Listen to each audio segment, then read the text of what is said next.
What is going on, everybody? Back at you again with this new edition in this episode of this Move the Chains podcast with your man and the host of this hour, Sam McIntyre. We're doing well today on this hump day. 2 days close to the Friday, however you guys say it.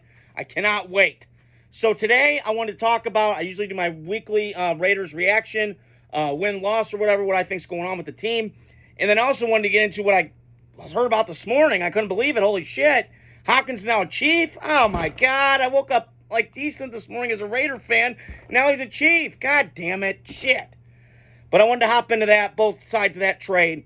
And then also I wanted to give my little 2 cents. I might go on a little rant here. With one man named JJ, Jerry Jones, who, does some stupid shit. So, first off, I want to get into my Raiders here. Ugly football game. Not aesthetically pleasing by any means. I have two things that I need to cover. Number one, this combination of Farva from Super Troopers and Uncle Rico from Napoleon Dynamite is awful. I mean, it does not matter what happens with these quarterbacks. Their line sucks. Now, again, I talked to my buddy Andrew today. I was DMing him while I was at the gym. They went to the zone blocking scheme, which does not fit their offensive line and what they want to do. Zeus White is getting minimalized when he showed flashes last year on the Christmas Day game against Kansas City, who we play this Sunday in Vegas. And then, Madison's a good back, but I'm disappointed. But I will say this right now. Go get a quarterback. Raiders, you need to do it. I was sitting here, I was thinking about this as I got home tonight from the gym. I'm looking around the AFC. Lamar, C.J. Stroud, Justin Herbert, Patrick Mahomes, Josh Allen, Drake May maybe if he gets right, New England. Maybe Anthony Richardson, I don't know. But we're so low on the fucking totem pole. We got to get a guy. And the more and more I hear about it, I think Shedeur Sanders is that guy. I'm just telling you, I see it. He feels like a Raider. He's badass. He's got some weirdness to him. Excuse me, but I cannot dispute the talent with Shedeur. And that's what the Raiders need to do. Now, the one thing I'm worried about, now again, we'll see how the season progresses, and I always do my weekly thing, but you have to get a great offensive coordinator. Now, I've heard the word Ben Johnson's name thrown around there from the Lions. Listen, he tried the head coaching thing last year, and for some reason, I don't know what it was. Maybe the interviews went poorly. I don't know. But it did not go well. So I think right now, I wouldn't mind Ben Johnson. Listen, what he's doing in Detroit is awesome. It is clever. It's creative. It's clever. It's tough. It's finesse. It's power. Their offense is explosive. And they got players everywhere. But you're looking at a cover that's really bare with the Lions in terms of skill players and personnel and fitting what their players do really, really well and hiding their weaknesses to the Raiders, who have, 2 weapons now? I mean, Jacoby Myers, when he's healthy, Alexander Madison, Brock Bowers. That's it. So the cupboard's really bare for the Raiders, and I think they have some guys that can make some plays. Obviously, DJ Turner, and Trey Tucker's really fast. When they get him to actually the fucking ball, fucking accurately, damn it. Oh, my God, Minshew, Jesus Christ. Complete the fucking ball. Stop turning the ball over, throwing 4 picks. Wannabe gunslinger, Brett Favre having ass. Stop doing that shit. But I will say this, the one thing I was proud of in that game from the Raiders, that defense is outstanding. I can't ask for a better defensive performance from them than I did on Sunday. The Rams were 2 for 10 on third down. They were bad in the red area. I mean, they did get the 2 touchdowns by Kyron Williams. I'll give them that. That's fine. And that's what my thing with the Raiders defense is. Look, we've given up our chunks in the run game. I've seen it this year. I've watched almost every snap. So I'm okay. If you give up chunk, that's fine. Just don't have them repeat it. Now, I think sometimes when I see that, guys getting in opposition, getting moved off the ball, they're not, the Raiders to me miss Christian Wilkins a lot right now. Because you saw early in the year when they had Christian Wilkins in there, that big 310, 6'4" pounder in there that eats blocks up and could get pressure on the quarterback. That's an underrated skill of his. Hard to find guys like that. Hard to find them. Now it puts a lot of strain on your other guys like Adam Butler and those guys to make plays. So you really have to do something more. Patrick Graham has done a nice job with this defense. In the last year, I've never been more proud of a Raider defense in my life than this one. With Spillane and Mad Max Crosby and the Bennett kid is balling the corner. He gets some penalties here and then. Some of them are just dumb, but it is what it is. But they got a lot of players now on that defense. Now, they got to get some more depth, obviously, in the draft and free agency, obviously. But that defense made me so proud the other day that I'm sitting in my head going, if Luke Getsy, and everybody keeps saying, well, they put Luke Getsy up in the booth. I don't give a fuck where you put him at, damn it. You can put him on the Golden Gate Bridge, Egypt, WWE headquarters. I don't give a rat's ass where you put him. He stinks. And here's the other thing. Here's the kicker. Who wanted this guy? Oh, wait. I know, Mr. Davante Adams, who, by the way, left. That's okay. Everybody leaves the Raiders. No fault. We've had 2 playoff wins and 2 winning seasons in 21 years. That's okay. We just can't have nice things. It's all right. Whatever. You know, go play with your homeboy, Aaron Rodgers. Have fun. You're not going to win with the Jets. You're like the East Coast version of the Raiders. That's okay. Do what you want. But this is what we get.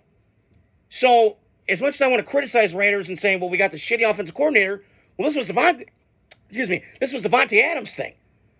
And hell, he's gone. So, it's not looking good. I think this weekend, I always pick the Raiders because I'm just a homer. And I know the line in that game, take Kansas City, the whole thing. I think it's 10. I'll get to that later in the week with my Blazing 3 picks. But the Raiders, right now, in this moment, at the trade deadline, I wouldn't hate getting a quarterback. Now, you can look around, I'm just saying. But this draft and this offseason, there is one goal and one goal only if you're Tom Telesco. Which the other thing that I'm going to say on here is you need to keep this group because listen, we can bang on Tom Telesco all you want. And I get the critics out there. I get it. I've defended him because look at the rosters they had with the Chargers. They were really talented, really good, but they didn't do enough. And I sat there and go, well, I don't think it's all him. Like, okay, the coaching has been piss poor. Like I mentioned last night about Herbert. Because Telesco obviously drafted Herbert and was there for a while. Tom Telesco can get good players. He's done it with the Chargers. And he did with the Raiders last year. Some of our players aren't bad. And Antonio Pierce, I don't know what to make of him. Maybe it was like a spur of the moment. They were riding high and smoking the cigars and whoa! I was feeling it. Smoke our shit, drink our shit, Raider motherfucking way. That's straight up how it is. Okay? But you got to show it consistently. And I'm watching this team, and it's just the offense. It's like insanity. It's doing the same shit over and over again, except in different results. So until they get a new offensive coordinator in here and get the O-line fixed and get a goddamn quarterback that can get the ball to Brock Bowers and could, do some things, it's not going to change anything. Like, I'm still a fan. I still love the Raiders. But it's frustrating to watch. So this offseason, and I'm going to go down to the Combine in March, probably, again. And I'm going to watch closely because they got to do something. Now, depending on where the draft order is, I don't know. We got a long way to go.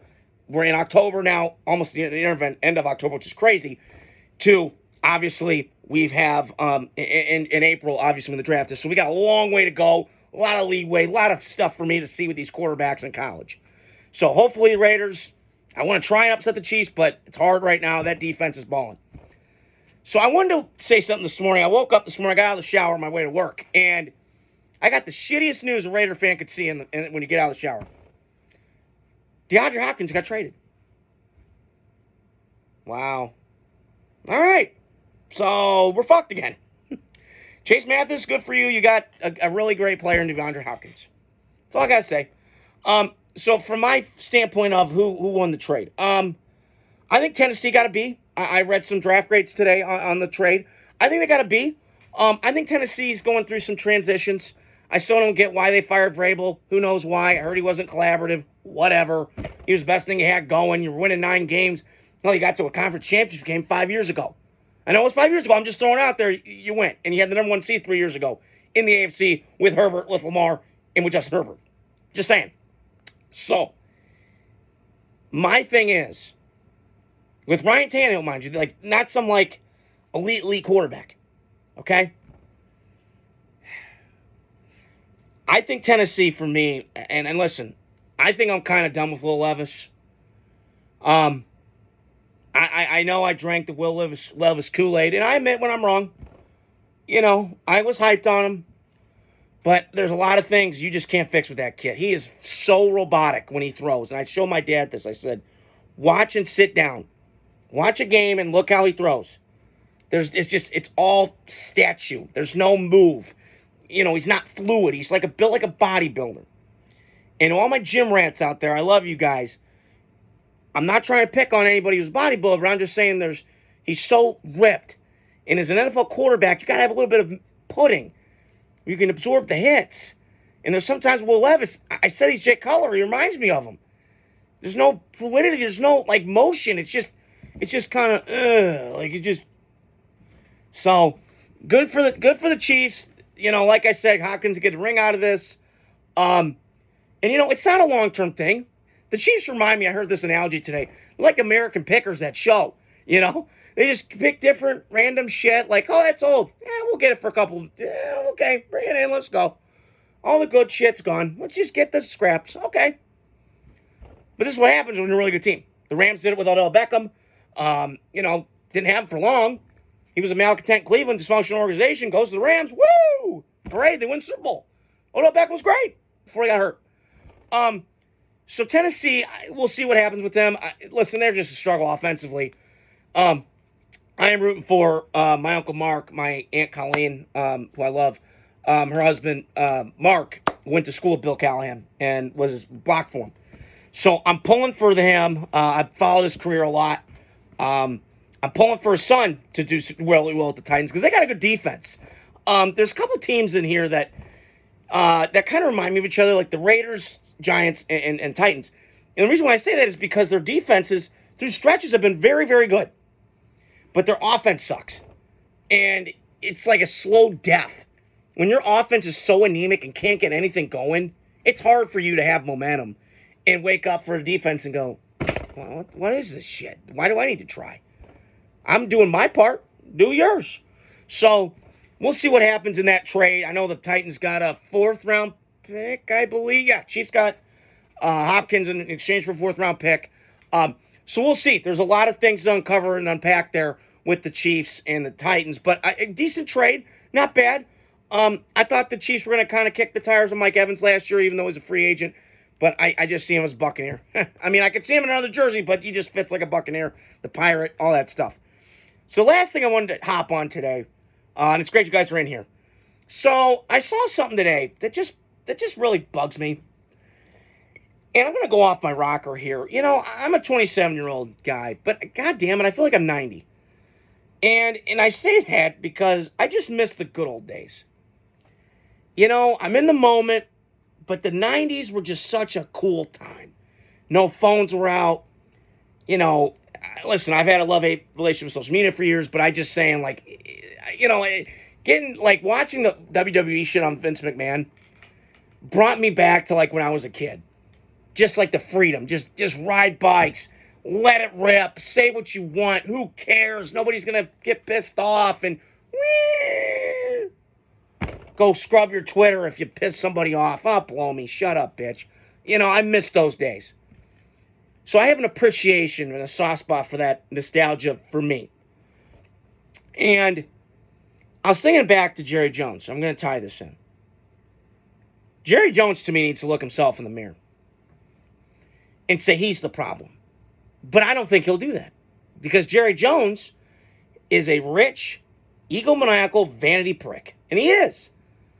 And I almost am convinced, I don't know if this is conspiracy or not, he sold his soul to the devil after the Barry Switzer Super Bowl.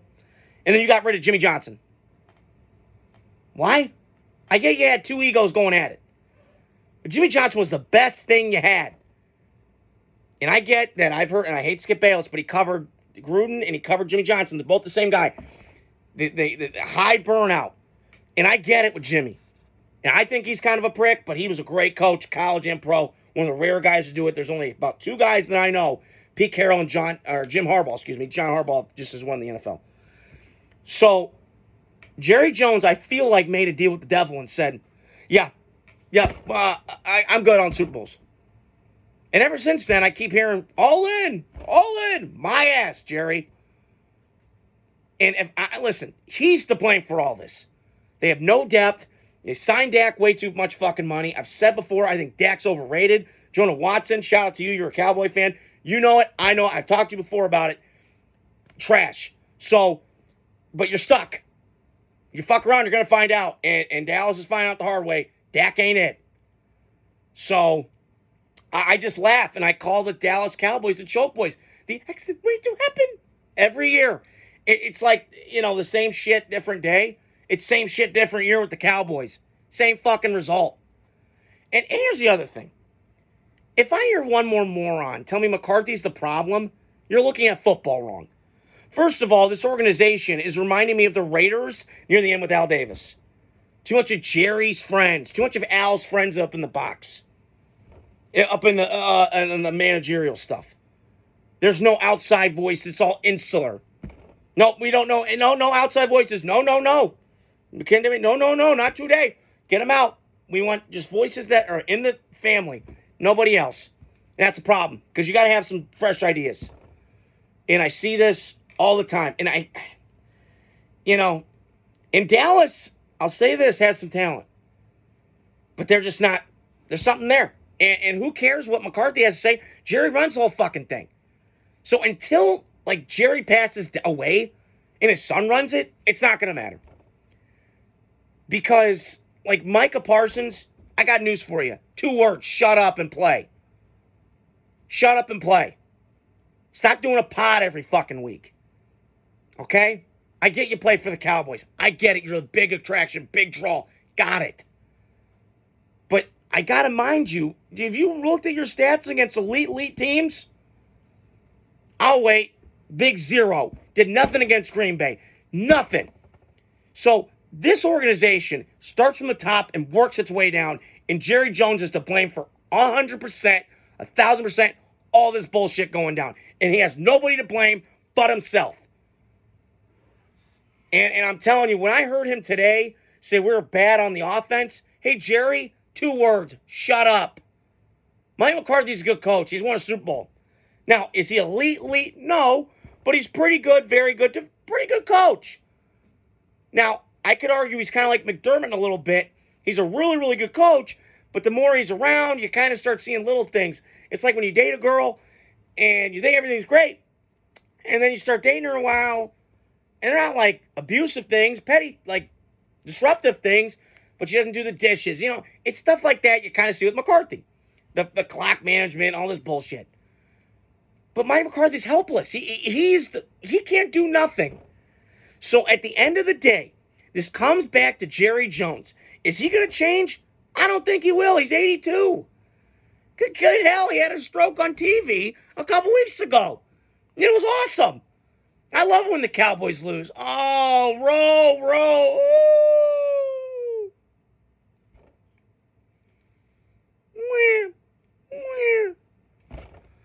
Put the Jordan meme up of him crying like a bitch. So, that's all I wanted to say today. Cowboys are screwed. I mean, until Jerry Jones croaks and dies. I don't wish that upon anybody, but it's what's going to happen. So, like I said on here before, hit the like, subscribe, share button. Getting this content out. More videos up and coming. And talk to you guys soon.